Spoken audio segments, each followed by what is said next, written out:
एक दिन पास के ही जंगल में गई अपने बछड़ा चराते हुए सखाओं के साथ आए। आंख मिचौली खेल रहे थे। उतने में क्या देखा कि एक गुफा, बड़ी विचित्र गुफा थी माला, और हकीकत में कोई गुफा नहीं थी।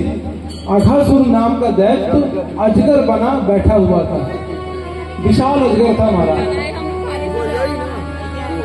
मुंह खोल के लेटा था। जानता था कि कृष्ण आएगा, जैसे मेरे मुख में प्रवेश करेगा मैं मुंह बंद कर लूंगा और ये मर जाएगा।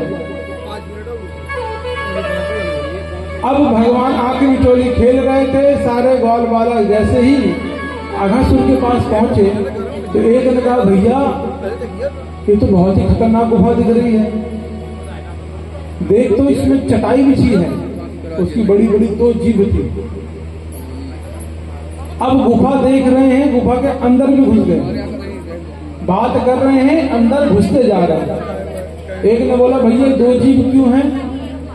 बोला, एक जीभ है जाने के लिए, एक जीभ है आने के लिए। बोला, संत महात्मा आते जाते होंगे तो एक से जाते होंगे, एक से आते होंगे। अच्छा भैया। अब उसके बड़े बड़े दांत दिखे अंदर, तो बोला, ये खूंटा किसलिए गड़े हुए हमारा? बोला, खूंटा इसलिए गड़े हैं कि जब कोई अंदर आओ तो अपना सामान बाहर टांग दो, तब अंदर आओ। सबने अपना सामान टांग दिया। ठीक है महाराज। अच्छा, भगवान मना कर रहे हैं पीछे से, अंदर मत जाओ, लेकिन कोई सुन नहीं रहा। सब बातें कर रहे हैं, हंसते खेलते अंदर जा रहे हैं। एक ने बोला, भैया हमें तो थोड़ा डर सा लग रहा है, ऐसा लग रहा है जैसे कोई अजगर लेटा है हमें खाने के लिए। एक ने कहा, डरता किस बात का है? अरे कोई अजगर होगा तो क्या हुआ, हमारा कन्हैया है तो।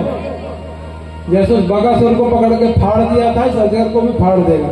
सबको भगवान पे विश्वास है। आजकल हम लोगों को भगवान पे विश्वास ही नहीं। जब कोई मुसीबत आती है तो पहले अपने रिश्तेदारों को, परिवार को, हर जगह से प्रयास करते हैं। अंत में जब हार जाते हैं तब भगवान के पास जाते हैं। लेकिन ग्वाल वालों को, पूरे ब्रजवासियों को केवल भगवान का आश्रय है कि कोई चिंता वाली बात नहीं, अपना कन्हैया है तो। अरे जिस प्रकार बकासुर को फाड़ा है, इसको भी फाड़ देगा, चिंता मत करो। बात कर रहे हैं, चलते जा रहे हैं। अब बहुत देर से अघासुर सांस रोके था, तो धीरे धीरे वो सांस छोड़ने लगा। तामसिक था, मांसाहारी था, तो बहुत बदबू आई, गरम गरम हवा निकली। ग्वाल वालों ने कहा, भैया इतनी बदबू कहां से आई, ये गरम हवा कैसी? एक ने कहा, मुझे तो लग रहा है कोई जानवर अंदर गया होगा, बाहर निकल नहीं पाया होगा, तड़प के मर गया होगा। अच्छा देखो, एक प्रश्न कर रहा है तो दूसरा उसका जवाब खुद ही दे देता है। पता कुछ नहीं है कि ये गुफा है कि क्या है। एक प्रश्न कर रहा है, दूसरा जवाब दे रहा है और घुसते चले जा रहे हैं। तो बोला, ठीक है ये गर्म हवा, लेकिन क्यों? बोला, मुझको तो लग रहा है अंदर हजारों की संख्या में महात्मा बैठे होंगे, तो एक साथ प्राणायाम चढ़ाते होंगे और एक साथ छोड़ते होंगे। तो जब प्राणायाम छोड़ते होंगे तो गर्म गर्म हवा निकलती होगी। भगवान समझ गए ये सुनने वाले नहीं हैं, तो भगवान भी गुफा में प्रवेश कर गए। जैसे ही अघासुर ने देखा कि कृष्ण आ गया है, तुरंत मुख बंद कर लिया। उसके पिसेले जहर से महाराज जितने ग्वाला थे सब मूर्छित हो गए। भगवान ने देखा, ज्यादा देर कर दूंगा तो कहीं कुछ गड़बड़ ना हो जाए, अनहित ना हो जाए।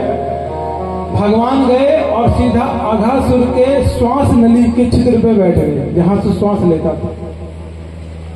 अब महाराज तड़पने लगा, न सांस ले पा रहा था, न सांस छोड़ पा रहा था।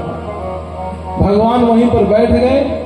तड़पता हुआ उसका ब्रह्मरंध्र फट गया और वहीं अघासुर प्राणांत हो गया।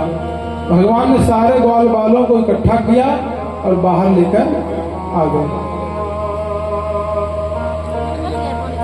उस अघासुर के शरीर से एक ज्योत निकली और भगवान में जाके समाहित हो गई।